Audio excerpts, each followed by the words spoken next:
My dear students, আমার channel knowledge of কেমিস্ট্রিতে তোমাদেরকে স্বাগত জানাচ্ছি। আমি তোমাদের রিকোয়েস্ট মতোই আজকের খুবই একটি গুরুত্বপূর্ণ অধ্যায় আইসিএসসি, সিবিএসসি এবং ওয়েস্ট বেঙ্গল বোর্ডের জন্য প্রয়োজনীয় তড়িৎ বিশ্লেষণ বা ইলেকট্রোলাইসিস চ্যাপ্টারের একটি ক্লাস নিচ্ছি। আশা করি তোমরা সকলেই ভালো আছো এবং আমার চ্যানেল সাবস্ক্রাইব করে পড়াশোনা শুরু করে দিয়েছো। তো দেখো, ইলেকট্রোলাইসিস এটা বুঝতে গেলে তোমাদেরকে জানতে হবে প্রথমেই তড়িৎ পরিবাহী কন্ডাক্টরের টাইপস জানতে হবে। তোমরা তড়িৎ চ্যাপ্টারে পড়েছো, তার রেজিস্ট্যান্স জেনেছো, তার কন্ডাক্ট্যান্স বা পরিবাহিতা সম্পর্কে জেনে নিয়েছো। তোমরা দেখেছো পরিবাহীকে দুটো ভাগে ভাগ করা হয়েছে, একটা হচ্ছে ধাতব পরিবাহী, একটা হয়েছে অধাতব পরিবাহী। আর যারা তড়িৎ পরিবহন করে না তাদেরকে বলা হয়েছে অপরিবাহী। অপরিবাহী পদার্থের রোধ খুব বেশি, রেজিস্ট্যান্স বেশি, কাঠ, কাগজ এইগুলো হচ্ছে অপরিবাহী। আর তড়িৎ পরিবাহীকে তোমরা বললে দুটো ভাগ, একটা হচ্ছে ধাতব এবং অধাতব। এখন আর একটা জানবে, সেটা হচ্ছে তড়িৎ বিশ্লেষ্য পরিবাহী। তাহলে আমরা যখন কন্ডাক্ট্যান্স হিসাবে ম্যাটারকে ক্লাসিফিকেশন করি তখন তিনটে ভাগে ভাগ করতে পারি: কন্ডাক্টর, নন কন্ডাক্টর, সেমিকন্ডাক্টর। এইবার কন্ডাক্টর আবার ডিফারেন্ট টাইপস, একটা হচ্ছে মেটালিক, নন মেটালিক, আর আজকে জানবে ইলেকট্রোলাইটিক কন্ডাক্টর, অর্থাৎ তড়িৎ বিশ্লেষ্য পরিবাহী। তোমরা তড়িৎ প্রবাহ চ্যাপ্টারে পড়েছো যে কোনো একটা ধাতু বা অধাতু সে তড়িৎ পরিবহন করে। কেন করে না, তার মধ্যে মুক্ত ইলেকট্রন আছে, লুজলি বাউন্ডেড ইলেকট্রন আছে। তাই তার মধ্যে বিভব প্রভেদ যখন প্রয়োগ করবে, কোনো একটা তড়িৎ উৎস যোগ করবে, অর্থাৎ ব্যাটারি বা বাড়িতে যে বিদ্যুৎ সরবরাহ লাইন আছে তার সঙ্গে যোগ করবে, তখন সেটা কারেন্ট ক্যারি করে, কন্ডাক্ট করে। কিন্তু কাঠ, কাগজ এইগুলো নন কন্ডাক্টর, এদের ইলেকট্রনগুলো লুজলি বাউন্ড থাকে না, খুব দৃঢ়ভাবে লেগে থাকে। তার জন্য তড়িতের উৎসের সঙ্গে যোগ করলেও ইলেকট্রন প্রবাহ হয় না। এদের রোধ খুব উচ্চ, resistance is very high for this matters, so they cannot conduct electricity as electrons cannot transfer from one end to another end. কিন্তু যখন তড়িৎ বিশ্লেষ্য পরিবাহীর কথা বলবে তখন দেখবে এখানে ইলেকট্রন নয়, এখানে আয়নগুলি তড়িৎ পরিবহন করে। তাহলে তোমরা আজকে একটা শ্রেণীবিভাগ করে নাও। দেখো, ম্যাটার এর ক্লাসিফিকেশন, পদার্থ, সেটাকে আমরা তড়িৎ পরিবাহী অর্থাৎ অ্যাকর্ডিং টু কন্ডাক্ট্যান্স এ ভাগ করব। অ্যাকর্ডিং টু কন্ডাক্ট্যান্স,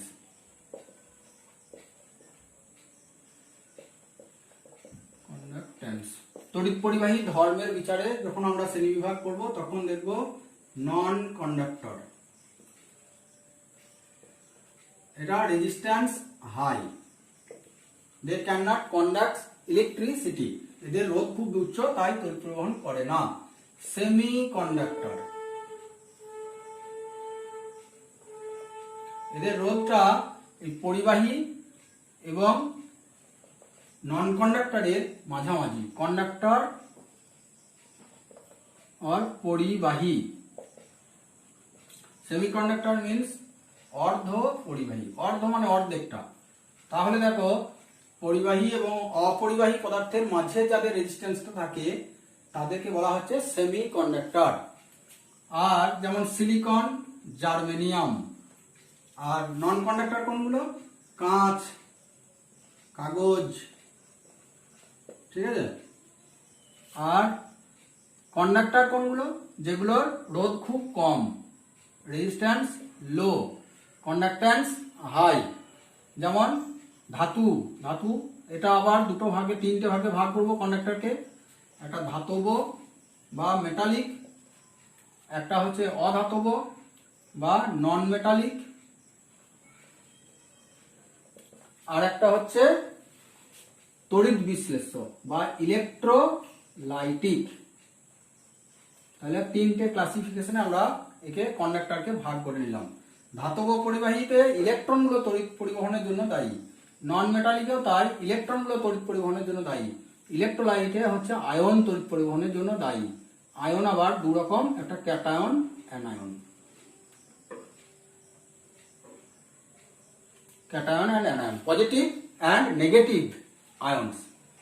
তার জন্য এবার তোমাদেরকে আজকে আমি যেটা পড়াবো এই ইলেকট্রোলাইটিক অর্থাৎ তড়িৎ বিশ্লেষ্য পরিবাহী।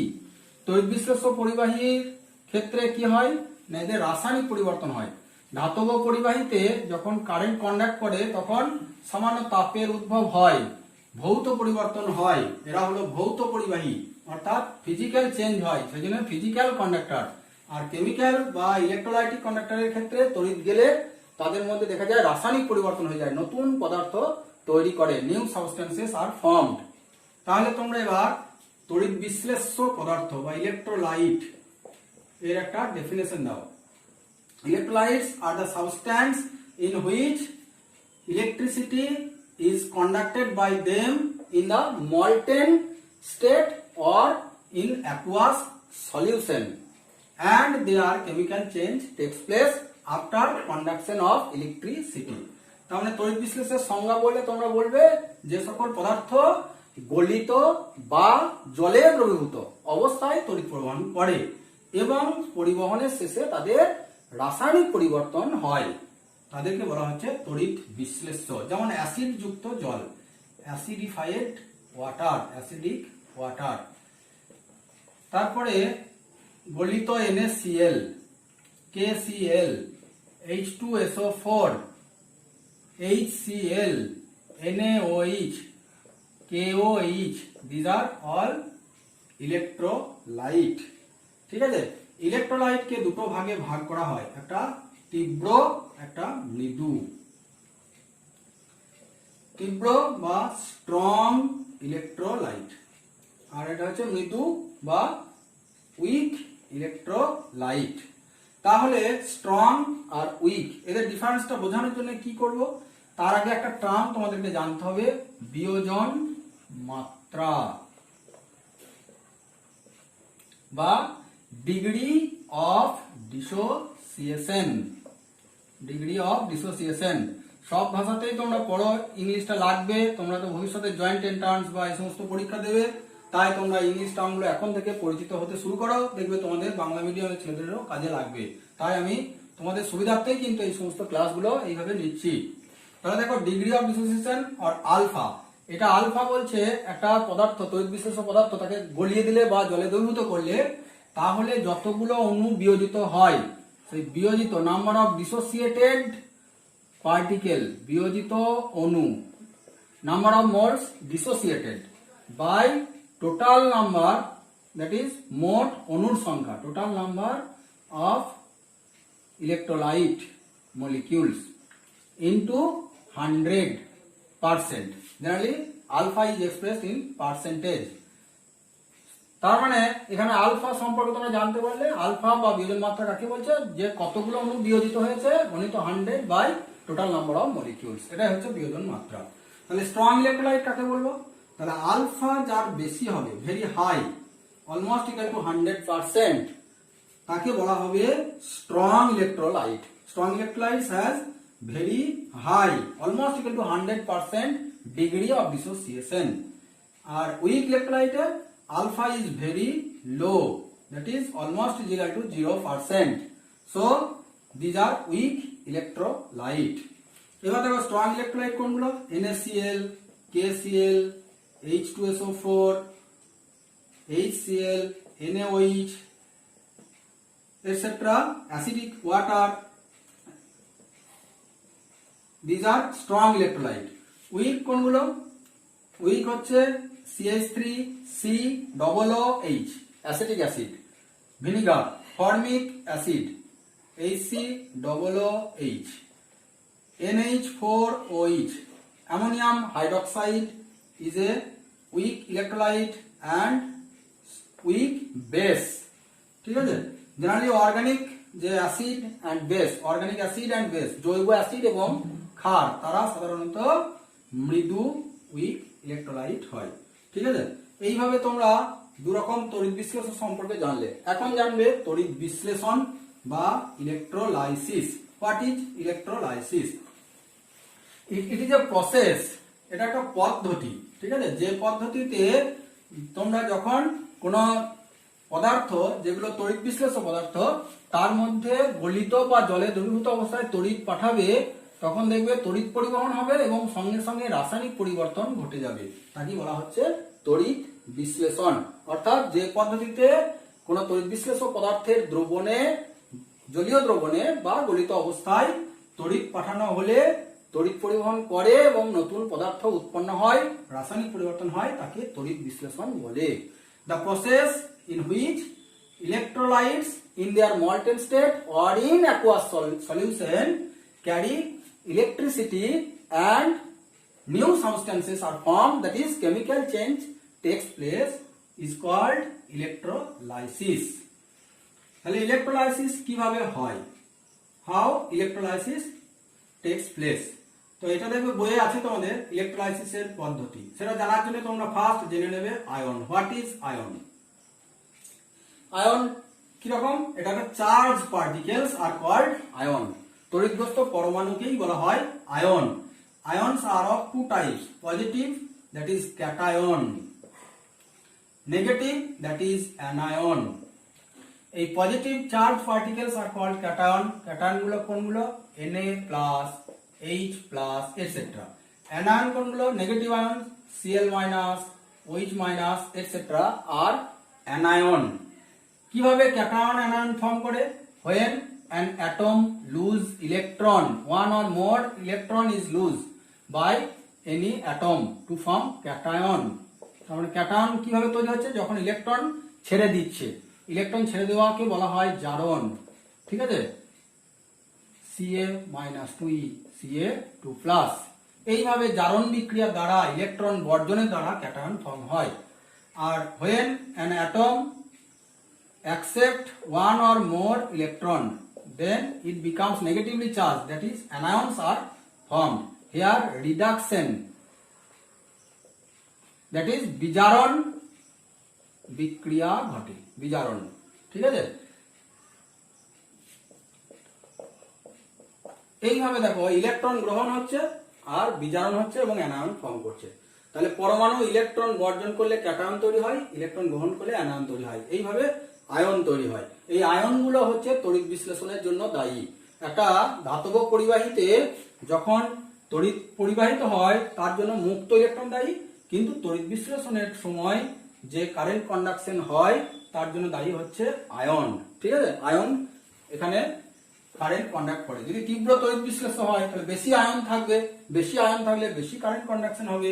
এইগুলো হচ্ছে নিয়ম। এবার দেখো তড়িৎ বিশ্লেষণ মানে কি ধরনের তড়িৎ লাগে। ডিসি, ডাইরেক্ট কারেন্ট, আর একটা এসি কারেন্ট। দেখো অল্টারনেটিং কারেন্ট, তোমরা জানো তড়িতে পড়েছো ডাইরেক্ট কারেন্ট, অল্টারনেটিং কারেন্ট। সম প্রবাহ, ডিসি মানে হচ্ছে সম প্রবাহ। তাহলে তোমরা সংজ্ঞা জেনেছো আশা করি, বা আজকে জানো যে তড়িৎ প্রবাহে প্রতি মুহূর্তে কারেন্টের প্রবাহের অভিমুখ একই দিকে থাকে। The direction of the following of current or electricity remains unchanged in every moment of the conduction of electricity is called direct current or DC current. আর এসি কোনগুলো? না যেখানে in every second এ প্রত্যেক মুহূর্তে কারেন্টের গতির অভিমুখটা বিপরীত মুখে হয়ে যায়, পাল্টি যায়, বিপরীতমুখী। দেখো এই সেকেন্ডে যখন উপরের দিকে আছে তখন পরের অর্ধ সেকেন্ডে কি হবে? বিপরীত মুখে চলে গেল। অর্থাৎ জলের ঢেউয়ের মতো যেটা হচ্ছে, এইরকম যে প্রবাহ এটাকে বলা হচ্ছে এসি অর অল্টারনেটিং কারেন্ট বা পরিবর্তী প্রবাহ। পরিবর্তী প্রবাহটা আমরা বাড়িতে যে ইলেকট্রিক সাপ্লাই লাইন আছে, সেই ইলেকট্রিক সাপ্লাই লাইনের যন্ত্রপাতিতে দেখবে লেখা আছে এসি, তার মানে এরা পরিবর্তী প্রবাহে চলে। আর যে ব্যাটারি ইউজ করো সেটা হচ্ছে ডাইরেক্ট কারেন্ট অর্থাৎ সমপ্রবাহ। এরকম দুটো উৎস আমরা বাড়িতেই দেখতে পাচ্ছি, ডাইরেক্ট কারেন্ট। তাহলে তড়িৎ প্রবাহ, তড়িৎ বিশ্লেষণ করতে গেলে কোন কারেন্ট নেব? বলছে ডিসি নিতে হবে। ডিসি ব্যবহার করে তড়িৎ বিশ্লেষণ করা হয়। ঠিক আছে? এটা একটা কোশ্চেন যে তড়িৎ বিশ্লেষণের সময় কোন প্রবাহ ব্যবহার করা হয়। তোমরা বলে ডিসি বা সমপ্রবাহ ব্যবহার করা হয়। কারণ যদি বলে কারণ দেবে না হয়তো তোমাদের লোয়ার লেভেলে, ডিসি ব্যবহার করলে আয়নের অভিমুখটা একই থাকে। কারণ দেখো প্রত্যেক মুহূর্তে কারেন্টের অভিমুখটা একই আছে। তাহলে আয়নগুলোকে তো পজিটিভ আয়নকে ক্যাথোডের দিকে, নেগেটিভ আয়নকে অ্যানোডের দিকে যেতে হবে। এটা যদি কারেন্টের অভিমুখটা উল্টো হয়ে যায় তাহলে কারেন্টের অভিমুখের সঙ্গে সঙ্গে আয়নগুলোরও গতির অভিমুখ বদলে যাবে, তখন কিন্তু আর কোনো তড়িৎদ্বারের দিকে আয়নের মুভমেন্ট হবে না, তার জন্য তড়িৎ বিশ্লেষণ হবে না। So to electrolysis DC is to be used so that the movement of the ion remains in the same direction in all times. এইভাবে আমরা কোন তড়িৎ প্রবাহ ব্যবহার করব সেটা জেনে নিলাম। তড়িৎ যে বিশ্লেষণ সেটা কিভাবে হয় এবার তোমাদেরকে আমি দেখাচ্ছি।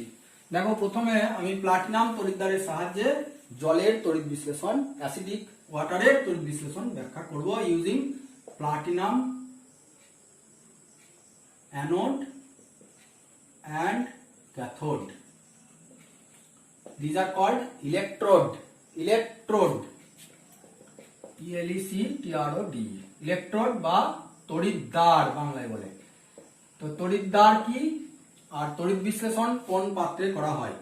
তড়িৎ বিশ্লেষণ করা হয় একটা পাত্রে, তার নাম হচ্ছে voltameter. VOLTAMETER. Voltameter is used to electrolyze. ঠিক আছে, ভোল্টামিটার। আর তোমরা জানবে, তোমরা জেনেছো ভোল্টমিটার, VOLT, ভোল্টমিটার ব্যবহার করা হয় বিভব প্রভেদ, পোটেনশিয়াল ডিফারেন্স মেজার করতে। বিভব প্রভেদ, ঠিক আছে, বিভব প্রভেদ মেজার করার জন্য এটাকে ব্যবহার করা হয়। সেটা হচ্ছে ভোল্টমিটার, একটা আকার বা তার ডিফারেন্স। তাহলে ভোল্টামিটার ইউজ করা হয়, সেখানে দুটো ধাতব পাত, metallic electrodes are dipped into the molten electrolyte or electrolyte that is present in aqueous solvent. এখানের মধ্যে কি হয়, জলীয় দ্রবণে দুটো ধাতুর পাত ডোবানো থাকে। এখানে জলের তড়িৎ বিশ্লেষণের সময় কি থাকবে, প্লাটিনাম ধাতুর পাত জলের মধ্যে, অ্যাসিড যুক্ত জলের মধ্যে ডুবিয়ে দেব।